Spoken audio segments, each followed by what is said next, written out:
La promotion interne, donc quelques références juridiques que vous pourrez retrouver si vous le souhaitez dans le code général de la fonction publique et dans les statuts particuliers de chaque cadre d'emploi. On vous en fait grâce parce qu'il faudrait repasser tous les cadres d'emploi en revue, mais l'ensemble de ce que nous allons vous présenter là, au moins en termes légal et réglementaire, se trouve codifié à la fois donc, dans les statuts par voie réglementaire et dans le code pour la voie légale. Un petit rappel sur ce qu'est la promotion interne, elle permet à un fonctionnaire de prétendre à un cadre d'emploi supérieur, donc de passer de B à A ou de C à B. Il s'agit donc d'un mode d'évolution des carrières qui est dérogatoire au concours, puisque normalement, c'est le concours qui est la voie normale de changement de cadre d'emploi.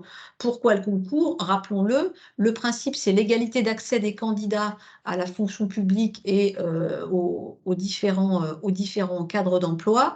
Le concours assure cette égalité compte tenu des types d'épreuves qui sont organisées.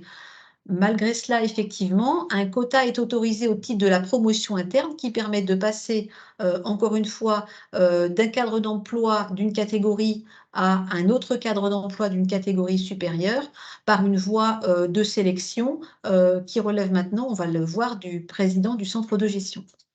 La promotion interne n'est pas un mode d'accès, on va dire, de droit. C'est un mode d'accès à un mode d'évolution de carrière qui résulte d'une décision expresse de l'autorité territoriale.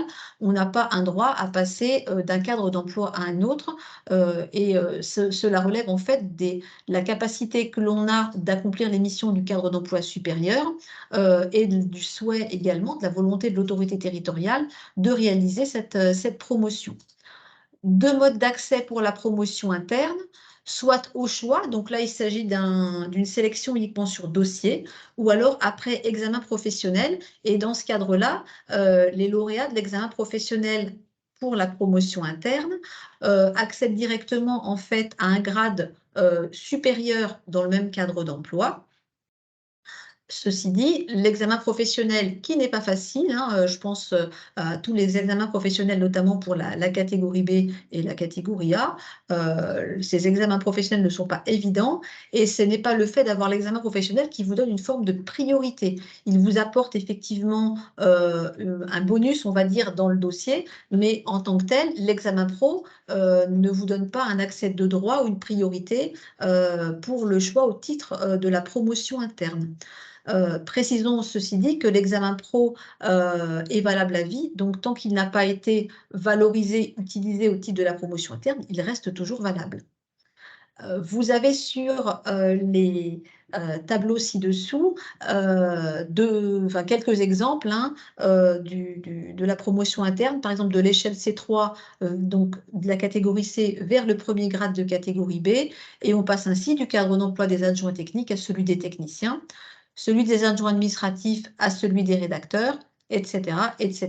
Cela vaut pour l'ensemble des cadres d'emploi qui vous sont ici exposés. Donc, clairement, ça vous donne accès à une progression de carrière par la suite qui est beaucoup plus développée, au même titre que ce à quoi vous aurez conduit le passage, l'obtention d'un concours et votre nomination. Alors, qu'est-ce qu'on appelle des quotas? Les quotas, c'est le fait que le nombre de postes à la promotion interne n'est pas défini par le centre de gestion de façon, on va dire, sans règle. Le nombre de postes ouverts est défini réglementairement. Cadre d'emploi par cadre d'emploi, il y a des quotas qui dépendent du nombre de recrutements qui sont intervenus l'année précédente dans l'ensemble des collectivités et établissements rattachés au centre de gestion. C'est-à-dire que, par exemple, pour l'année 2023, le pôle carrière a vérifié les recrutements qui avaient lieu en 2022 suite à des concours obtenus, des mutations, des détachements, des intégrations directes, sauf effectivement les mobilités internes.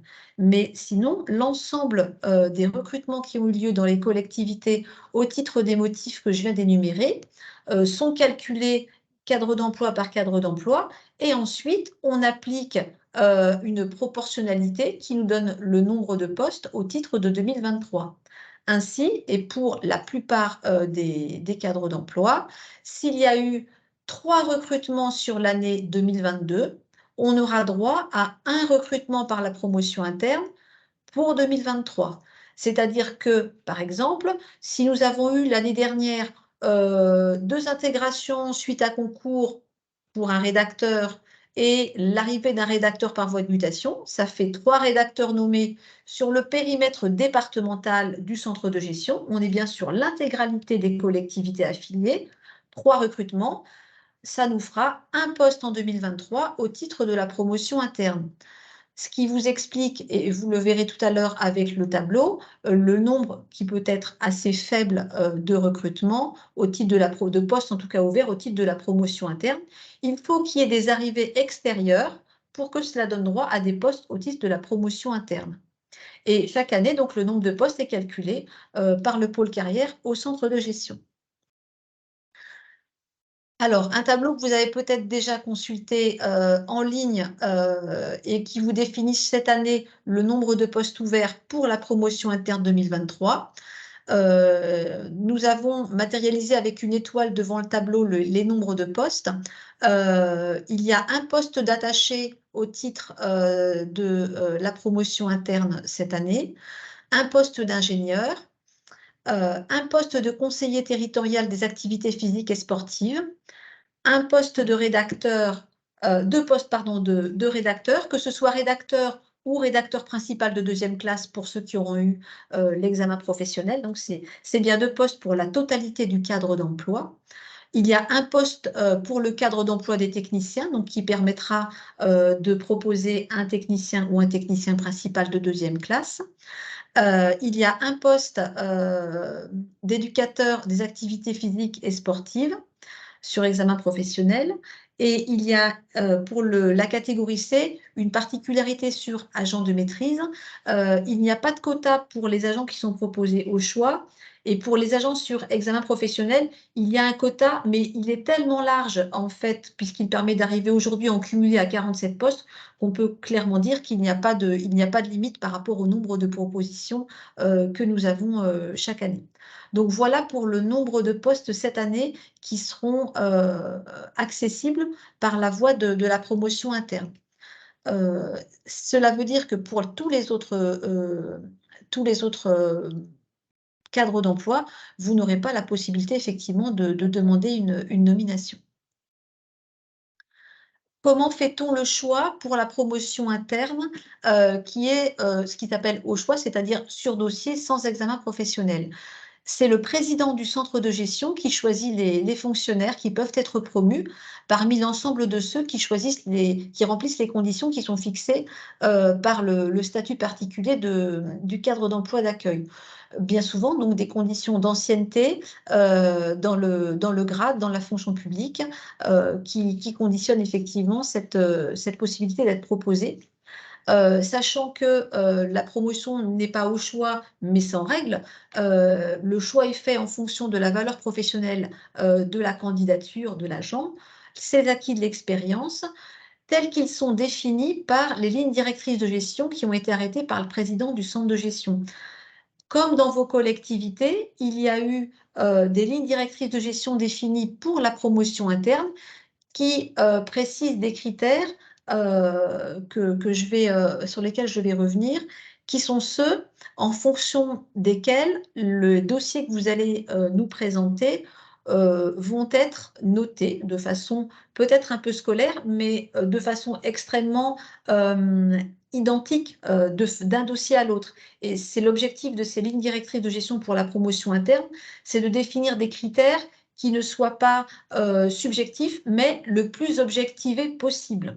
Ce qui est possible à travers donc le système de notes qui, encore une fois, effectivement, est très scolaire, mais il y a derrière une objectivation de l'ensemble des dossiers.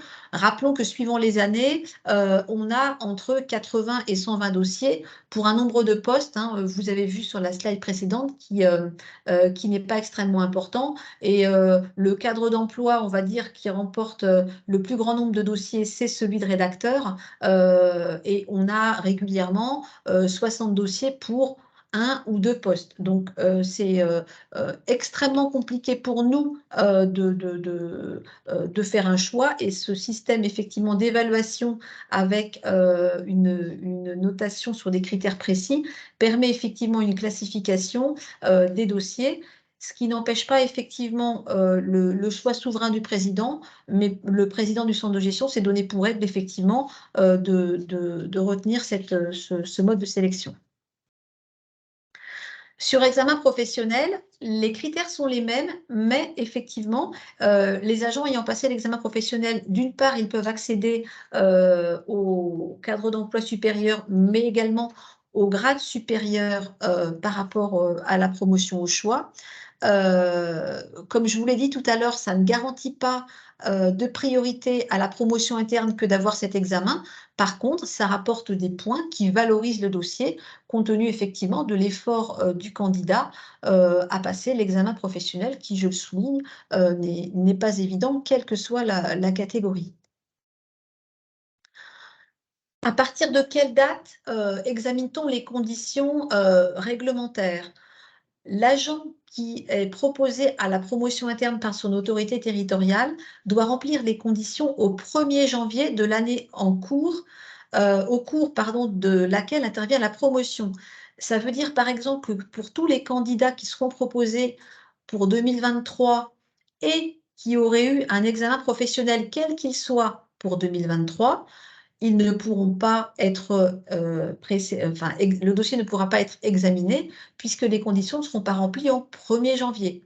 Pour les candidats qui seront présentés au titre de la promotion interne, il faudra, pour ceux qui sont sur examen professionnel, que l'examen soit acquis au titre de 2022. Je le souligne parce que tous les ans, effectivement, on a quelques candidats qui sont proposés avec les derniers examens professionnels. Attention, il faudra bien être titulaire d'un examen pro, lauréat d'un examen pro qui soit celui de 2022. Une autre condition qui maintenant est de moins en moins bloquante, c'est le fait que l'employeur qui propose un agent ait lui-même élaboré ses lignes directrices de gestion, pardon, au titre de la promotion interne. En 2020, ça a été un motif qui a conduit, et pour nous de façon assez malheureuse parce que ça ne reflétait pas la qualité des candidatures, mais on a éliminé un quart des dossiers parce qu'il n'y avait pas de ligne directrice de gestion dans la collectivité, dans l'établissement. Ce n'est plus vrai. L'année dernière, l'ensemble des dossiers proposés remplissaient cette condition. Malgré tout, on la rappelle, si jamais il y avait cette année de nouvelles candidatures, il faudra que le maire ou le président ait arrêté ses propres lignes directrices de gestion et qu'elles aient été au préalable soumises au comité social territorial compétent. Par ailleurs, une condition également qui conduit chaque année à de nombreuses éliminations, c'est le fait que l'agent soit à jour de ses obligations en matière de formation professionnelle. C'est-à-dire que chaque agent doit impérativement, au titre de la formation continue, avoir réalisé 2 jours de formation sur les 5 dernières années. Cela peut sembler très peu. L'année dernière, on a une quinzaine de dossiers qui ont été également éliminés de ce point de vue-là. Si l'agent que vous proposez n'a pas rempli ses obligations au titre de la formation professionnelle, il est absolument inutile de nous envoyer le dossier, il ne sera pas examiné. 2 jours tous les 5 ans, ça c'est pas un jugement de valeur, c'est une réalité, c'est peu. Ça peut sembler effectivement quelque chose de moins évident quand les agents ne sont pas habitués à partir. Pour autant, maintenir, renforcer, déployer ces compétences, ça passe par de la formation. Vous avez des formations à proximité qui sont proposées par le CNFPT, notamment à travers le plan de formation mutualisé. Il faut vous y référer. Nombreuses sont les autres formations possibles et il n'y a pas que les formations CNFPT qui sont admises. Regardez-le. Il est inutile de nous envoyer les formations qui datent de plus de 5 ans. Mais dans les 5 ans, il faut au moins proposer, effectivement, nous faire parvenir les 2 jours qui ont été effectués, sinon le dossier ne sera pas examiné. J'insiste un peu, mais c'est pour nous désolant de voir des dossiers qui nous sont envoyés avec le fait de devoir les refuser pour 2 jours non effectués, d'autant que pour vous, c'est du travail de nous compléter et nous transmettre ces dossiers. Donc j'insiste un peu sur cette obligation qui est un motif rédhibitoire. Au titre de conditions d'examen qui sont liées, à nos lignes directrices de gestion pour la promotion interne, elles comprennent donc des différents, critères et qui ont pour but en fait, de valoriser les parcours, et qui définissent en fait des critères généraux et transversaux. Vous le verrez, l'ensemble en fait, des éléments qui permettent d'apprécier la carrière de l'agent sont pris en compte pour apprécier ses mérites. Donc l'idée, c'est vraiment de valoriser la valeur professionnelle, mais aussi, les acquis de l'expérience. Pour mémoire, ces critères ont été définis non pas en interne, par, le pôle carrière, du centre de gestion, sa directrice ou son président, mais il y a eu une large concertation qui a été menée, d'une part avec les représentants des collectivités et les organisations syndicales qui sont, représentées au CDG, en CAP, en comité social territorial, mais également dans les comités sociaux territoriaux locaux qui ont eu leur avis à donner par rapport à ces lignes directrices de gestion. Donc il y a eu une concertation en 2020 qui a été extrêmement large, un premier bilan qui a été réalisé en 2020 qui a donné lieu à des ajustements en 2021 et là, on est sur les critères qui sont ceux, qui ont été, ajustés et mis au point, l'année dernière pour, cette promotion interne 2023. Pardon. Sans rentrer dans le détail, 4 séries de critères qui nous permettent d'évaluer les dossiers. La première série de critères liés aux fonctions et aux activités actuelles de l'agent. C'est pour ça qu'on vous demande, par exemple, la fiche de poste notamment. Des critères liés à la formation et la motivation. Donc là, on vous demandera, les attestations de formation qui ont été réalisées, au cours de des 5 années précédentes. La motivation de l'agent, donc là, on demande un courrier de motivation pour que l'agent explique pourquoi, il demande la promotion interne. Ça s'inscrit dans un cadre de carrière et non pas de simple valorisation de l'engagement et de la bonne exécution des missions comme on l'entend parfois. Bien exécuter ses missions, c'est normal, c'est pour ça que nous sommes tous, recrutés et rémunérés. Par contre, la motivation pour évoluer dans sa carrière, mais ça relève de chacun et il revient à l'agent effectivement de l'exprimer. La valeur professionnelle, elle va être basée, en particulier sur les évaluations, annuelles qui sont réalisées dans la collectivité, également par rapport à un rapport que va faire l'autorité territoriale. La capacité à évoluer, l'adaptabilité également, où on reprendra un certain nombre de critères transversaux qui auraient pu être, appréciés avant, mais également on valorisera le fait que vous ayez passé, un examen, un concours, passé ou préparé, hein, c'est pris en compte, c'est pris en compte également. Donc tous ces critères, détaillés dans les grilles que nous vous proposons, sont retracés par catégorie et le nombre de points n'est pas tout à fait le même puisque, en accord avec, les différents partenaires pour, mettre au point ces lignes directrices, eh bien les points ont été attribués de façon différente, suivant les catégories.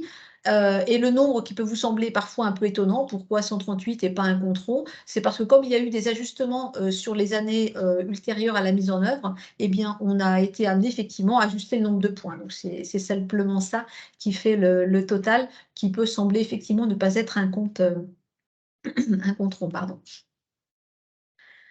Comment est-ce que nous analysons les dossiers lorsqu'ils nous sont transmis? Dans un souci d'équité, de transparence, Isabelle Bonetta et Margot Gambade, qui font donc le premier échelon d'analyse, rendent les dossiers anonymes et ils sont d'ailleurs présentés de façon anonyme ensuite, d'abord à mon endroit et ensuite au niveau du président. Par ailleurs, donc, on on rappelle qu'il est essentiel que les employeurs publics soient extrêmement précis dans la constitution des candidatures et qu'ils les complètent avec, sérieux, ça on n'en doute pas, mais de manière exhaustive. Parfois effectivement, on est amené à relancer 1 fois, 2 fois, 3 fois. Ce ne sera plus possible aujourd'hui avec le nouveau dispositif. C'est d'ailleurs un des motifs qui nous a conduit à le mettre en œuvre. Mais clairement, soyez conscients que plus le dossier est complété de façon, complète, plus en fait pour nous l'analyse est facile et fluide. Quelle procédure cette année? Un changement en partie, mais pas complètement. C'est toujours l'autorité territoriale, bien évidemment, qui propose au CDG, à son président, la candidature des agents qui remplissent les conditions statutaires. Je rappelle que depuis 2021, il n'y a plus d'avis de la CAP. C'est un choix qui est fait sur la base des lignes directrices de gestion. Mais la nouveauté 2023, c'est que la transmission des dossiers serait réalisée non pas exclusivement par voie papier, mais exclusivement par voie dématérialisée. Alors on peut se demander pourquoi, je peux en dire aussi quelques mots. L'envoi des dossiers était fait de façon extrêmement diverse suivant la collectivité. Du dossier, on va dire, qui était classé de façon logique par rapport aux différentes grilles et au traitement des pièces, jusqu'au dossier où il manquait la moitié des pièces, pour lequel on était obligé de relancer la collectivité parfois plusieurs fois. Des pièces qui arrivaient un peu dans tous les sens, au sens physique du terme, hein, et il fallait tout recalibrer au niveau de la pression. On s'est dit que pour les collectivités, il était plus facile pour elles, mais aussi pour nous, de proposer un dispositif avec un système de téléchargement. Ainsi, j'allais dire, vous serez accompagné avec le dispositif qui est une forme de pas à pas qui vous permettra une simple complétude en fait, d'un questionnaire. Au fur et à mesure d'un questionnaire, et on va vous faire bien sûr une démonstration, vous aurez des pièces à télécharger et vous arriverez comme ça. Si vous avez préparé le dossier, on a fait plusieurs simulations, vous comptez entre 20 et 30 minutes pour finaliser, nous transmettre un dossier. L'ensemble des tests qu'on a pu faire avec des secrétaires habitués et non habitués ne nous a jamais conduit à déplacer la demi-heure pour nous télétransmettre le dossier. Donc, on a voulu un dispositif qui soit vraiment aisé à apprivoiser. La campagne de promotion interne commencera à partir de ce soir. Le dispositif sera mis en ligne à l'issue de ce webinaire et vous aurez jusqu'au vendredi 5 mai à 17 h pour déposer vos dossiers. Donc, par voie dématérialisée. En fait, le plus long, on va dire, dans cette préparation, ce sera la préparation de vos pièces. Ce sont les mêmes pièces que l'année dernière, mais dès lors que vous devrez nous les télétransmettre, eh bien pour vous, il faudra les scanner. Alors, si c'est déjà fait, inutile de vous dire que là, la phase de préparation sera facilitée. Mais effectivement, en amont de la connexion au dispositif, vous aurez la liste des pièces. Nous allons bien sûr vous la transmettre en amont. Elle est la même que l'an dernier. Et vous aurez préparé les pièces indépendamment les unes des autres. Vous verrez que dès lors, le téléchargement et la complétude du dossier est facile. Donc, ce seront des formats PDF, donc ce qui est le format classique que dans vos collectivités quand vous scannez. Et chaque pièce, effectivement, sera faite de façon indépendante. Donc, l'organigramme, c'est une pièce, la fiche de poste, c'est une pièce, etc., etc. Un fichier par pièce pour le téléchargement. Pour vous faciliter la vie, aucune consigne de nommage. On ne vous demande pas de minuscules, de majuscules, d'accents. Si vous voulez laisser une série de chiffres, vous faites comme vous voulez. Nous, de toute façon, ce sera requalifié en back-office derrière. Par contre, bien évidemment, on vous conseille fortement de les nommer de façon facile pour que, dans la mesure où le candidat n'aurait pas été lauréat, vous puissiez réutiliser le dossier l'année dernière pour les pièces qui resteront bien entendu identiques. Donc, nommez-les de façon aisée pour vous, classez-les de façon aisée pour vous également, pour pouvoir ultérieurement les réutiliser.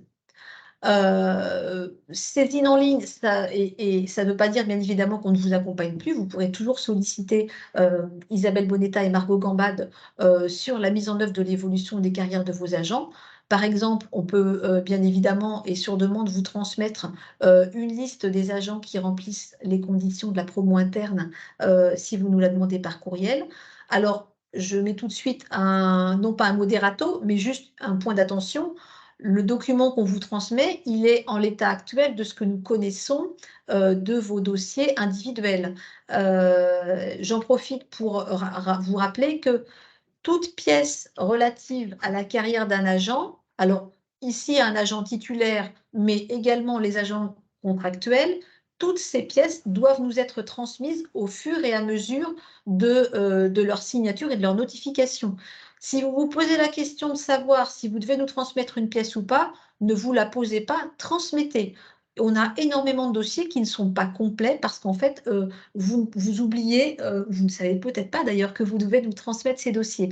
Transmettez-nous systématiquement toutes les pièces qui sont relatives à la carrière de titulaire, de stagiaire, carrière débutante, mais également les contrats qui sont ceux de vos agents.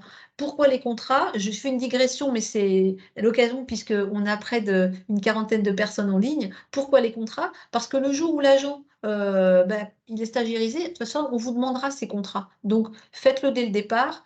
Donnez-nous l'ensemble des pièces. Ça nous permet, nous, après, des listes pour les conditions de promotion interne, mais également des listes sur les possibilités d'avancement de grade qui soient exhaustives. Donc, voilà, je referme la parenthèse sur ce point. Pour compléter les dossiers cette année de demande de promotion interne, vous vous connecterez sur notre site internet, sur la page de dépôt des dossiers pour lequel vous avez l'adresse électronique. Et vous aurez donc un mot de passe qui vous a été communiqué ou qui va vous être communiqué? Il a été communiqué. Qui vous a été communiqué donc, par courrier, par courriel à chaque autorité territoriale. Donc, vous aurez simplement, une fois que vous arriverez sur ce visuel, à compléter le mot de passe, à valider et vous accéderez au dispositif. Alors, le petit guide explicatif que nous vous remettrons vous détaillera ça, mais vous arriverez sur une page qui vous permettra de cliquer sur l'un des 3 onglets rouges qui s'affichent devant vous, donc une saisine par catégorie, donc vous ferez autant de saisies qu'il y a de dossiers, et ensuite, effectivement, vous compléterez les grilles qui s'afficheront, et au fur et à mesure, tout simplement, de leur affichage, avec d'abord les références de l'agent, les différents critères, fonctions, activités, formation, motivation, les critères liés à la valeur professionnelle et ainsi que les critères qui permettent d'apprécier la capacité à évoluer et à s'adapter. Voilà, vous aurez cette page-là qui apparaîtra. Et ensuite, effectivement, vous verrez sur le site que vous pouvez retourner à la page de présentation en cliquant donc tout en haut, là où l'indication page de présentation est en bleu, vous reviendrez au départ. Et ensuite, vous voyez la barre d'avancement de la saisie du dossier. Elle est matérialisée là avec ces rectangles de gris clair à noir. Là, on est sur l'onglet référence en gris clair. Et ensuite, vous progresserez tout simplement au fur et à mesure de votre saisie sur les différents types de critères avant d'en arriver à la validation. Le guide explicatif vous rappellera également, et il sera téléchargeable, que certains éléments sont obligatoires, c'est-à-dire qu'au fur et à mesure de la saisie, vous aurez certains éléments qui seront figurés par une étoile rouge. C'est un peu le même cas aujourd'hui sur tous les sites internet quand on fait une saisie qu'il y a un élément obligatoire. Donc certains éléments seront bloquants, d'autres pas. Vous le verrez quand il y aura cette petite étoile noire. Quand vous téléchargerez des fichiers, vous en serez également informé dès lors que le téléchargement sera bon. Vous aurez ce petit V vert que vous avez là à droite dès lors qu'effectivement le dossier aura été téléchargé. Et vous voyez légèrement au-dessous la fiche de proposition signée. Elle est ici donc téléchargée puisque vous en avez en plus le nom qui vous est rappelé.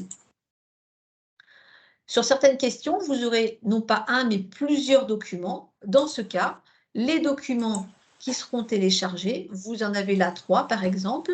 Là, il y a les fonctions d'élu du COS qui sont téléchargées. Vous avez le justificatif également qu'on a là un assistant de prévention et que c'est quelqu'un qui a une ENBI. Donc, quand il y a plusieurs documents, automatiquement, vous téléchargez autant que de besoin les documents qui sont nécessaires. Certaines questions n'appelleront pas de réponse de votre part parce que vous n'êtes pas concerné, et bien auquel cas, bien entendu, la réponse ne sera pas obligatoire et vous passerez à la question suivante. Vous le verrez lors de la démonstration. Pareillement, il y a des situations où vous n'aurez pas à répondre quand il y aura une série de propositions. Là, dans l'exemple pour la question 2.3, on vous demande si l'agent a passé un examen professionnel ou un concours et vous avez 4 possibilités, 4 items qui vous sont proposés. Est-ce qu'il a réussi l'examen pro? Est-ce qu'il a été admissible? Est-ce qu'il l'a préparé en le passant ou est-ce qu'il l'a présenté? Dans ces cas-là, vous pouvez cliquer sur aucune des situations dès lors que l'agent ne remplira aucune de ces situations. Quand vous aurez complété l'ensemble du dossier, vous validerez bien entendu la finalisation de la démarche. Le dossier sera automatiquement télétransmis à nos services et automatiquement, nous recevrons le dossier par courriel, vous allez le voir, et vous recevrez également de notre part un courrier qui vous confirmera notre bonne réception, de sorte que vous ne vous posiez pas de questions sur le fait que vous avez bien transmis, on a bien reçu. Automatiquement, vous aurez, vous de votre côté, une confirmation par voie électronique. Et vous aurez sur notre site internet l'ensemble de ces éléments beaucoup plus détaillés à travers un guide qui a été réalisé par Margot Gambade et Isabelle Bonetta. On reviendra sur la complétude de la démarche à l'issue de ma présentation avec donc une démonstration en ligne par Isabelle Bonetta et Margot Gambade. Quelques points pour finir sur la promotion interne. L'agent lauréat est inscrit sur une liste d'aptitudes une fois que la sélection est faite. C'est comme pour un concours ou un examen pro. Liste d'aptitudes pour la promotion interne. Il y a un arrêté du président, il est publié et la liste d'aptitudes équivaut à celle donc, qui est l'inscription à l'issue d'un concours. Elle sera publiée, cette liste d'aptitudes, par le président du CDG à la fin du mois de juin. Mais rappelons qu'être inscrit sur une liste d'aptitudes ne vaut pas nomination. Il faut ensuite que l'autorité territoriale crée le poste, puis nomme l'agent. Donc, ça veut dire qu'il faut qu'il y ait un poste disponible dans votre tableau des emplois et qu'il y ait une déclaration de vacances de poste sur le site emploi territorial. Par contre, dès lors qu'on est en promotion interne, il n'y a pas d'offre à déposer. On est sur un autre mode de recrutement. Il n'y a pas d'offre puisqu'on est sur une promotion d'un agent déjà existant. Mais lorsque l'agent que vous aurez proposé sera lauréat, vous recevrez effectivement l'information, l'arrêté. Il sera publié chez nous sur le site. Vous devrez, en amont ou en aval, avoir créé le poste, avoir déclaré la vacance du poste avant de pouvoir effectivement nommer l'agent. Et l'agent changera donc de cadre d'emploi et il sera nommé stagiaire. C'est-à-dire qu'il aura, pendant l'année de stage, la carrière qui continuera dans le cadre d'emploi d'origine et sur le grade d'origine et qu'il sera également stagiaire dans son nouveau cadre d'emploi, sauf si pour des raisons spécifiques à son cadre d'emploi, il est dispensé de stage, mais sinon il est stagiaire dans son cadre d'emploi dans 99% des cas et devra accomplir ses obligations de formation. Donc, par exemple, quelqu'un qui intègre une catégorie B, il devra partir en stage dans le cadre, effectivement, de l'arrivée dans ce nouveau cadre d'emploi. Alors, on va peut-être laisser un temps de questions s'il y en a. Avant de passer à la présentation, je vais arrêter le partage. Voilà, c'est ce qui a été fait. Et j'invite donc les personnes qui auraient des questions à se manifester peut-être en levant la main. Est-ce qu'il y a des questions avant qu'on passe à la démonstration du dispositif sur mes propos précédents?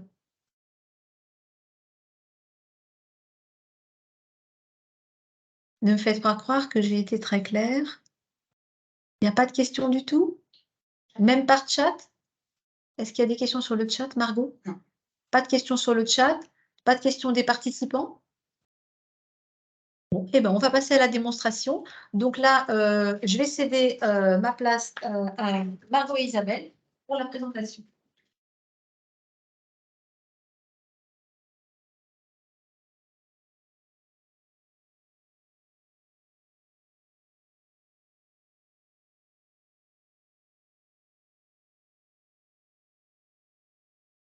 Du coup, faut partager l'écran.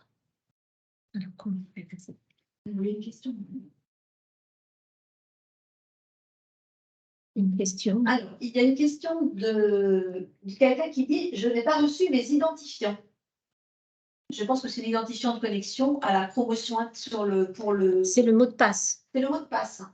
Donc, ce qui est appelé l'identifiant, a priori, c'est le mot de passe. Oui. Promotion interne 2023. Le mot de passe, vous allez l'avoir tout à l'heure, puisqu'on va envoyer un mail à l'ensemble des collectivités rappelant le lancement de la promotion interne avec tous les codes de connexion. Donc, vous aurez tous les éléments dans votre mail tout à l'heure. À partir de 16 h, on va essayer de... Je pense qu'à 16 h, on pourra... le système sera en ligne et vous pourrez vous connecter et vous aurez le mot de passe.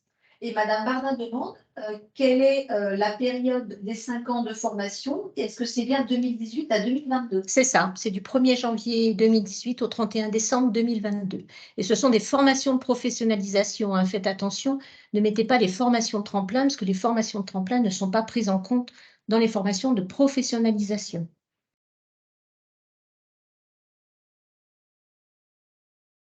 Est-ce que tout le monde voit la page? Donc, dès que vous aurez le lien de connexion avec le mot de passe, en fait, vous allez arriver sur une petite présentation du nouveau système de téléversement. Donc, vous allez arriver sur la présentation. De quoi s'agit-il? Donc, je ne vais pas vous le représenter, hein, puisque c'est ce que nous avons vu tout à l'heure, ce que vous a présenté tout à l'heure Sylvie. Mais par contre, vous avez des liens de modèles à télécharger ou d'informations, notamment l'arrêté adoptant les lignes directrices de gestion et les lignes directrices de gestion qui déterminent tous les critères de points pour les agents promus à la promotion interne des catégories A, B et C. Donc, vous avez également sur cette page de présentation la liste des cadres d'emploi ouverts à la promotion interne. C'est ce que nous avon vu tout à l'heure, hein, un poste d'attaché, un d'ingénieur, 2 de rédacteur, 1 de technicien. Et la fiche de proposition, en fait, vous êtes obligé de la télécharger, de l'ouvrir et de la faire signer par l'autorité territoriale parce que, en fait, avec le mot de passe, quelqu'un pourrait saisir son propre dossier sans pour autant avoir l'autorisation de l'autorité territoriale. Bien évidemment, il appartient à l'autorité territoriale de proposer l'agent et ce n'est pas l'agent qui se propose lui-même. Voilà, donc cette fiche de proposition doit être transmise je crois que c'est en première page, hein, sur le modèle. C'est un des premiers documents à transmettre. Alors, vous l'avez soit en format Word ou alors en format PDF, mais il doit être signé et mettre le cachet de l'autorité territoriale, c'est important. De toute façon, vous ne pourrez pas continuer si la fiche de proposition n'est pas transmise ou signée. Il y a la liste des pièces également. Alors, vous devez préparer aussi les pièces permettant l'examen du dossier de candidature dont la liste est définie dans le tableau à télécharger ici. Donc, je peux vous le montrer. Voilà, ça, c'est toutes les pièces que vous devez transmettre à votre dossier de proposition, la fiche de proposition signée, l'arrêté des lignes directrices de gestion de votre collectivité, la fiche de poste, l'organigramme, tout ce qui est lié aux activités utiles, l'arrêté de NBI, par exemple, maître d'apprentissage, secrétaire de mairie, encadrement, fonction polyvalente, les formateurs internes, l'assistant de prévention, sauveteur secouriste, enfin tout ce qui est lié aux activités utiles, la participation à une instance du personnel ou exercice d'un mandat syndical, les représentants d'une instance CAP, CST. Alors, pour celles et ceux qui sont représentants de la CAP ou d'un CST, du centre de gestion, c'est pas la peine de nous transmettre un justificatif puisqu'on les connaît. Par contre, tous ceux qui sont représentants d'un autre mandat syndical doivent nous fournir un justificatif. Les diplômes, alors tout au moins il est demandé le dernier diplôme, les attestations de présence aux formations sur les 5 dernières années, en lien avec l'emploi occupé, en lien avec le cadre d'emploi visé et tout ce qui est préparation à un examen concours du cadre d'emploi visé. Le courrier de motivation de l'agent, l'entretien professionnel, le rapport motivé de l'autorité territoriale. Alors, toutes ces fiches-là, en fait, toutes ces pièces justificatives sont dans l'ordre de complétude du dossier. Donc, si vous prenez ces pièces justificatives et que vous les numérisez sur votre votre système informatique, en fait, le mieux, c'est quand même de les mettre par ordre. Comme ça, quand vous commencez à compléter votre dossier, vous avez toutes les pièces justificatives dans l'ordre.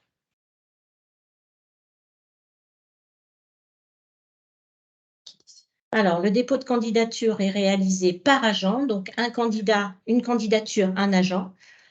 Toute procédure entamée doit être réalisée jusqu'à son terme. En fait, vous êtes obligé d'aller jusqu'à la fin de complétude de dossier. Si vous avez validé, que vous êtes aperçu que vous avez fait une erreur, bien évidemment, vous pouvez recommencer et ressaisir un nouveau dossier. Ça remplacera celui qui a été transmis. Voilà. Par contre, il n'y a pas de sauvegarde en cours de saisie. Il faut arriver à terme pour que ça soit envoyé. Il faut aller du début jusqu'à la fin pour saisir le dossier. Et pour vous guider sur la procédure, vous pouvez télécharger le guide pour saisir les dossiers d'inscription. Alors, je vais le télécharger. Voilà, là, donc c'est le pas à pas, en fait, toutes les informations. Les dossiers de promotion interne. Alors, vous avez 6 items, hein, la référence, des critères liés aux fonctions et aux activités actuelles, critères liés aux formations et à la motivation, à la valeur professionnelle, à la capacité à évoluer et à l'adaptabilité. Et puis après, vous pourrez valider votre dossier une fois qu'il est complété. Voilà, je ne vais pas vous le faire voir tout en entier puisqu'on va, on va faire une simulation et on va saisir un dossier. Voilà, donc vous avez, alors l'ouverture de la campagne, elle se fait à partir de ce soir vers 16h, 16h30, où on aura tout mis en ligne jusqu'au 5 mai 2023 à 17h. Alors, passé 17h, en fait, vous ne pourrez plus accéder au site et au modèle de téléchargement, hein. Ce sera, il n'y aura pas de dérogation ni de délai supplémentaire. Le délai, la date butoir, c'est vraiment le 5 mai 2023 à 17h. Donc, vous avez chaque catégorie, la saisie d'une demande de promotion interne pour les catégories A, pour les B et pour les C, des agents de maîtrise. Alors, on va voir la saisie d'une demande de promotion interne par catégorie A. Donc, on arrive sur la page de présentation, hein, qui vous explique. J'ai été trop vite. Là, pardon. Voilà. Donc, vous avez les 3 choix, soit attaché, conseiller territorial des activités physiques et sportives ou ingénieur. Alors, je ne sais pas si vous voulez, de toute façon, que ce soit attaché ou catégorie B, c'est à peu près les mêmes, hein, donc on peut faire attaché si vous voulez. Donc, on va choisir le grade de promotion interne d'attaché. On peut mettre un agent, donc moi je vais mettre des X, hein, parce que ça ne sert à rien de mettre un nom, le prénom de l'agent et la collectivité. Donc là, il faut mettre votre email. Soit celle de la collectivité, soit celle de la personne en charge. Du dossier. Ça, c'est pour l'accusé de réception, en fait. Non plus. Oui. Alors.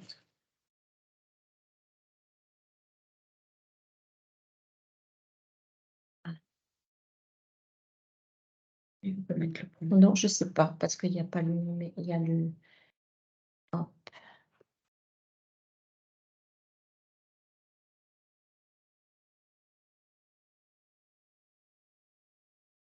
Voilà. Là, il faut télécharger la fiche de proposition. Ça, c'est la fiche que l'on a parlé tout à l'heure. Voilà, donc moi, en fait, pour que vous voyez un petit exemple, j'ai numérisé tous les dossiers, toutes les pièces justificatives et je les ai toutes numérisées comme ça. Donc, je vous dis pas de faire la même chose, mais le mieux, c'est quand même de les classer par ordre parce qu'au fur et à mesure des téléversements des pièces, vous les aurez dans l'ordre. Donc, ce sera plus facile pour vous y retrouver. Moi, j'ai essayé de faire un dossier de l'année dernière de promotion interne. Quand j'ai reclassé toutes les fiches, toutes les pièces justificatives, j'y ai passé beaucoup de temps. Donc, une fois que c'est fait, vous l'aurez pour l'année prochaine. J'espère que vous n'aurez pas à refaire, évidemment, la proposition pour l'année prochaine, parce que peut-être que votre agent sera nommé, hein, espérons-le. Mais si vous avez, en tout cas, l'année prochaine, encore une fiche à compléter, vous aurez déjà tout numérisé. Vous n'aurez plus qu'à remettre l'année 2022-2023, par exemple, pour les formations. Mais quand un agent a un diplôme, il l'a, hein. Donc, le mieux, c'est de garder le garder en tout cas sur votre système informatique. Donc, la fiche de proposition, vous la téléchargez. Voilà. Donc, il faut attendre un petit peu. Vous voyez, il y a la fiche de proposition qui est là. On peut la supprimer. Si vous êtes trompé de pièce, vous pouvez supprimer et aller en télécharger une autre. Hein. Ligne directrice de gestion. Peut-être leur montrer ce que ça fait s'ils ne le mettent pas. Alors, oui, on va peut-être faire sur une autre. Du coup, c'est caché. Suivant. Donc là, on arrive aux critères liés aux fonctions et aux activités actuelles. Donc, si c'est un agent si c'est une personne qui est secrétaire de mairie de plus de 1000 habitants, on coche la critère, la position hiérarchique qui convient. L'encadrement, si un agent encadre 20 ou plus de personnes, de 10 à 19, de 1. Donc là, on dit que c'est une petite secrétaire de mairie qui n'encadre pas, qui est toute seule, enfin, ou qui n'a pas d'encadrement. Gestion financière de l'agent, oui.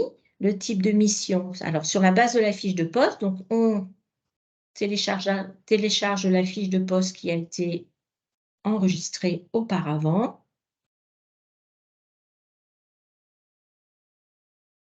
On joint l'organigramme. Je passe une... L'activité utile, alors s'il n'y en a pas, là, c'est pas une obligation de remplir quelque chose, mais si c'est une secrétaire de mairie, elle a forcément très souvent de la NBI au titre de fonction de secrétaire de mairie. Et s'il y a plusieurs fonctions, il peut y avoir plusieurs documents téléchargés. L'activité utile, c'est la participation à la vie de la collectivité, appréciée au cas par cas au regard des fonctions de l'agent. L'agent peut être maître d'apprentissage, formateur interne, assistant de prévention, sauveteur de secourisme, pompier volontaire, élu du comité des œuvres sociales ou équivalent. Donc voilà, vous pouvez mettre une pièce justificative, on appréciera au cas par cas en fonction du document. L'agent, s'il participe à une instance représentative du personnel, c'est ce que je vous disais tout à l'heure, hein, si elle fait partie d'une instance du CDG, ce n'est pas la peine de nous joindre un justificatif puisqu'on la connaît. Par contre, si elle fait partie d'une autre instance, là, il faudra qu'elle nous joigne le justificatif. Donc voilà, je vais mettre membre suppléant d'un CST, par exemple. Et on passe à la page suivante.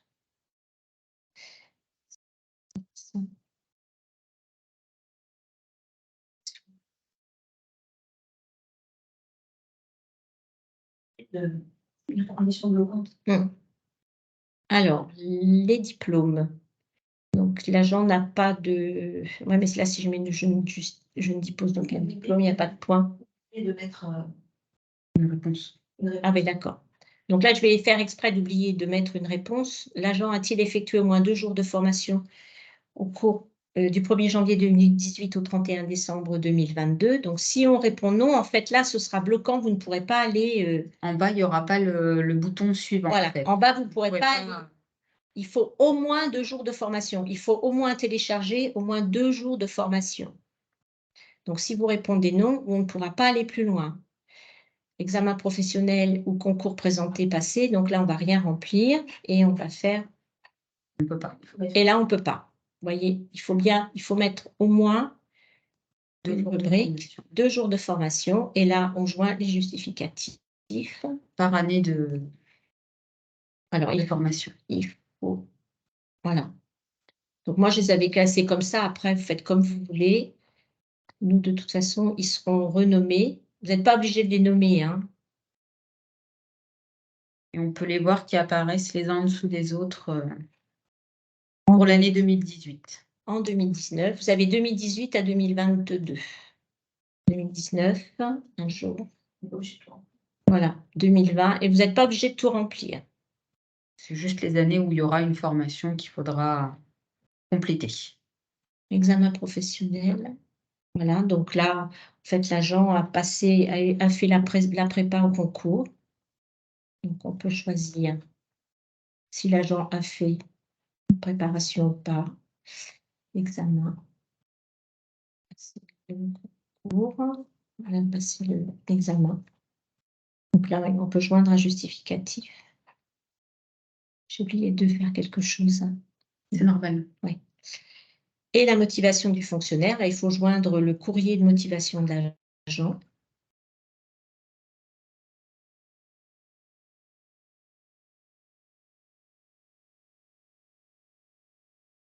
Et on passe à la page suivante. Voilà, veuillez corriger les erreurs avant d'envoyer ce formulaire. Donc, il faut aller un peu plus haut. Là, je vais le savoir, hein, parce que voilà, ce champ est obligatoire. Donc, soit l'agent n'a pas de diplôme, et là, vous cochez « Je ne dispose d'aucun diplôme », ça ne donnera pas de points. Si l'agent a le bac +2, eh bien, on joint les justificatifs. Et là, on retourne sur les diplômes.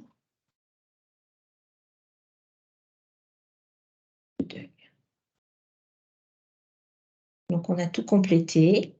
Après, si on s'est aperçu qu'on avait oublié de mettre une formation de 2019, il faut la joindre, hein, bien évidemment. Et on fait suivant. Donc, il faut joindre la copie de l'entretien professionnel de 2022, hein, c'est l'année N-1. Entretien professionnel. Le rapport motivé de la collectivité, de l'autorité territoriale plutôt.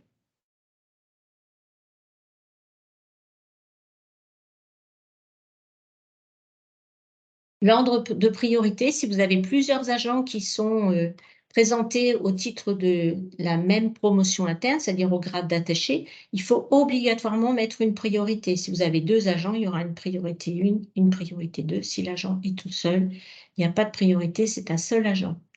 Le nombre de propositions faites. Alors, Sylvie a une question. Alors, j'ai une question qui nous est posée. Les jours de formation doivent-ils obligatoirement être réalisés par le CNFPT? Ou bien, si l'agent a suivi des formations par d'autres organismes, cela compte-t-il? Oui. Alors, ce n'est pas nous qui on va dire, validons les formations qui sont effectuées par d'autres structures que le CNFPT. Nous admettons systématiquement les formations CNFPT, mais pour les autres structures, il faut envoyer au CNFPT un formulaire qui s'appelle formulaire de dispense. Oui, par contre, ils acceptent que 2 jours, enfin le nombre minimum par cadre d'emploi. Voilà. Donc en fait, c'est le CNFPT qui valide le fait que les autres formations soient reconnues comme étant équivalentes. Après, il faudra nous les envoyer quand même pour qu'on puisse les analyser et puis les compter s'il faut. Donc, on passe à la page suivante. L'ancienneté de l'agent dans la fonction publique d'État, publique territoriale ou fonction publique hospitalière, contractuelle, stagiaire ou titulaire. Donc, l'agent a passé au moins 21 ans. Son mode d'accès au cadre d'emploi actuel, alors elle a passé, on peut prendre un exemple que l'agent a passé la promotion interne après examen professionnel. Elle a été nommée sur le grade de rédacteur principal de 2e classe, par exemple, par la voie de l'examen professionnel. Et le grade détenu, c'est le dernier grade, par exemple, rédacteur principal de 1re classe. Et le mode d'accès au grade actuel de rédacteur principal de 1re classe, c'est par promotion interne au choix de 1re classe, c'est plutôt... Ah non, c'est... Oui, c'est au choix. C'est au choix. Par contre, cette question n'apparaît pas pour le grade de base. C'est une question, la 4-4 n'apparaît que pour le dernier grade et le grade intermédiaire. Quand le grade de base est sélectionné, elle n'apparaîtra pas parce qu'elle n'a pas lieu d'être. C'est ça. Et suivant. Et on a terminé, validation. Donc, en validant ce formulaire, donc on coche toutes les cases et on rappelle qu'on n'est pas un robot et on peut envoyer. Ça met un certain temps avant de traiter et ça vous redirige sur une prochaine page qui vous dira que le dossier a été transmis. Alors, on va attendre un petit peu. Voilà. Un mail vous a été envoyé, un email de confirmation de votre dépôt a été envoyé à i.bonetta@cdg36.fr. Donc, le dossier arrive. Alors là, il faut que je le sorte. Le dossier, en fait, est arrivé comme ça. Vous allez le recevoir comme ça, le dossier. Promotion interne au grade de catégorie A attaché, donc avec tous les X. Et si vous cliquez sur la fiche de proposition, en fait, vous allez voir la fiche de proposition qui apparaît. En fait, vous aurez tous les justificatifs qui vont apparaître sur cette page-là. Vous pourrez cliquer. Que vous aurez transmis. Que vous aurez transmis. Et nous, on recevra la même chose avec toutes les pièces justificatives que vous nous transmettez. Vous voyez, il y a l'arrêté des lignes directrices de gestion. Encadrement, il n'y en a pas. Les types de missions, la fiche de poste et l'organigramme, les activités utiles. Donc, si on les sort, vous allez avoir... Voilà, donc, alors c'est une pièce justificative qui est un peu... où il y a un agent, donc je ne vais pas vous les faire voir. Il y a tous les diplômes, derniers diplômes de l'agent. Formation professionnelle en lien. Alors, vous voyez, même si on ne les a pas, si vous ne les enregistrez pas, en fait, elles arrivent dans le 2.2, 2018, 2019, 2020 ou 2021. Donc, pour nous, elles sont classées, en fait. Pour vous aussi, d'ailleurs. Hein. Elles arrivent comme ça sur votre boîte mail. Hein. L'examen professionnel, la motivation du fonctionnaire. Vous avez toutes les pièces justificatives. Voilà. Comme vous pouvez voir, ça n'a pas pris, avec toutes les pièces de préparer, ça n'a pas pris énormément de temps de faire un dossier. Ce qu'il faut surtout, c'est bien enregistrer toutes vos pièces justificatives. Moi, je vous conseillerais quand même de les nommer et de les nommer dans l'ordre de complétude du dossier. Ça vous facilitera la tâche et puis pour les années à venir aussi. Donc, c'est ce qui est le plus simple en tout cas. Parce que moi, pour l'avoir fait, j'ai passé énormément de temps. J'ai pris un gros dossier d'attaché avec un agent qui avait beaucoup qui avait des diplômes, qui avait beaucoup d'expérience et qui avait... beaucoup de pièces justificatives, beaucoup de formations. J'y ai passé beaucoup de temps. Alors, j'ai une question de Madame Lim qui demande: un employeur qui souhaite promouvoir un agent pour lequel il n'y a pas de poste à la promotion interne, peut-il néanmoins déposer un dossier? Je suis sur l'exemple. Déjà, nous, on a fait en sorte que les grades où il n'y avait pas de poste ne soient pas proposés dans la liste des grades de proposition. Et de toute façon, même s'il est proposé, il n'y a pas de poste pour le nommer, donc ça ne sert à rien en fait. Il ne sera même pas étudié le dossier.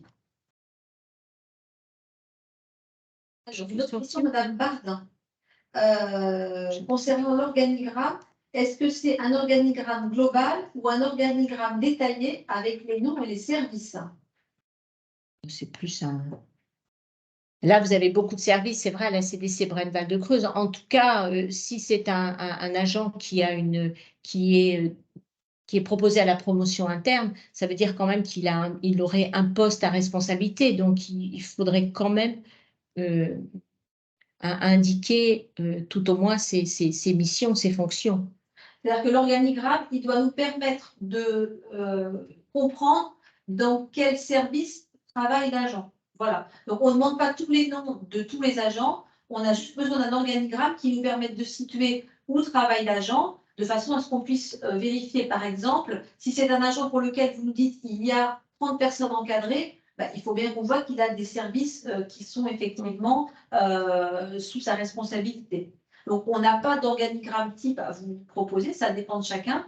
Il faut simplement que l'organigramme nous permette de bien vérifier la place dans le positionnement de l'agent dans la structure. Pour lui accorder les points qui vont avec les questions. Est-ce que vous avez d'autres questions?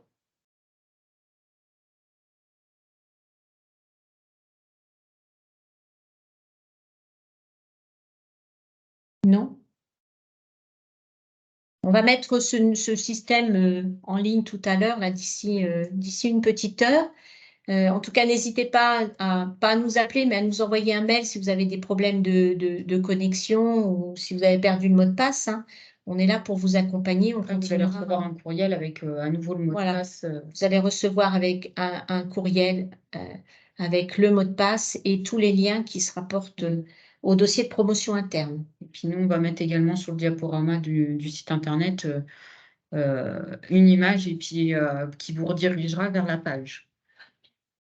Il y a le replay également qui sera disponible sûrement la semaine prochaine sur le site internet également, ainsi que le PowerPoint qui a été présenté durant le webinaire. Alors, nous avons une question de Madame Bernier. Un agent qui aura eu son concours d'agent de maîtrise en 2023 ne pourra être nommé qu'en 2024. Alors, ça dépend. Si c'est un concours, l'agent n'est pas promouvable à la promotion interne. En fait, c'est une nomination. Si c'est sur concours, c'est une nomination sur concours. Par contre, si c'est la promotion interne, c'est un agent qui a eu l'examen professionnel. C'est la question, je pense. Si c'est un examen professionnel, la liste d'aptitudes a été établie en 2023, donc ce sera qu'à partir de l'année prochaine, puisque les conditions doivent être remplies au 1er janvier 2023. Mais si c'est un concours, c'est pas du tout le même mode de recrutement. Là, pour le coup, c'est une nomination par concours et il n'y a pas la voie de la promotion interne. Il n'y a pas besoin de passer par l'accès de la promotion interne. Il faut faire attention à ces deux différences. Il y a également une question sur les jours de formation. On l'a déjà posé tout ça. Oui. Ça a été reposé en fait. Alors, ça vient d'être envoyé. Les jours de formation doivent-ils être obligatoirement réalisés par le CNFPT? On a répondu tout à l'heure. C'est quelqu'un d'autre qui a posé la question. Non, c'est la même en fait. C'est la même personne. Ah, d'accord. Alors, une autre question. Pour un agent qui est élu dans une collectivité territoriale, est-ce qu'il est utile de joindre un justificatif lors du dépôt du dossier de promotion interne? Oui. Oui, dans oui. Les activités utiles. Oui, c'est dans les activités utiles et il faut joindre un justificatif.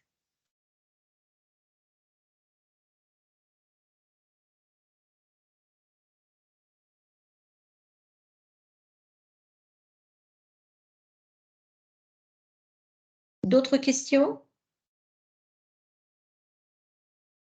Alors, une question de Madame Baudat. Les jours de formation comprennent-ils la préparation au concours?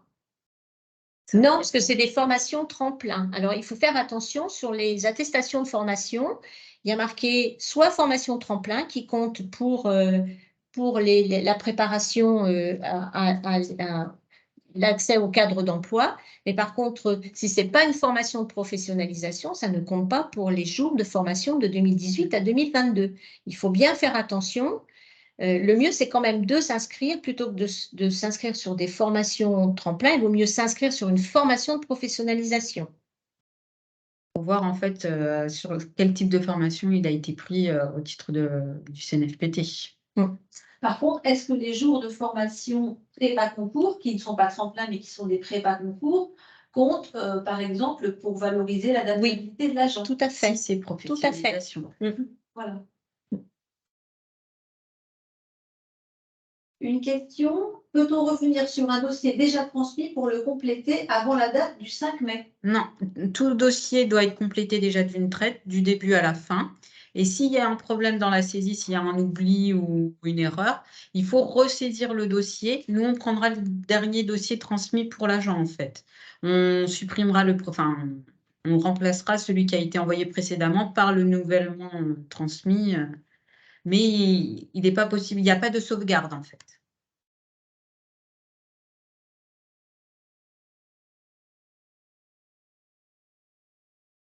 En tout cas, les dossiers seront traités dans l'état de transmission. Si vous ne transmettez pas un autre dossier et que vous avez oublié une pièce justificative, on ne vous la demandera pas. Il faut bien compléter le dossier avec exactitude.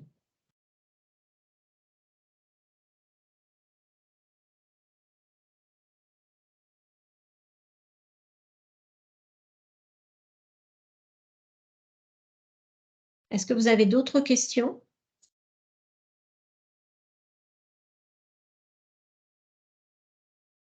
Non?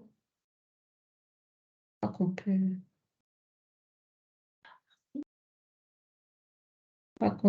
Alors, si vous n'avez plus d'autres questions, nous allons nous quitter et vous souhaiter bon courage pour la complétude des dossiers.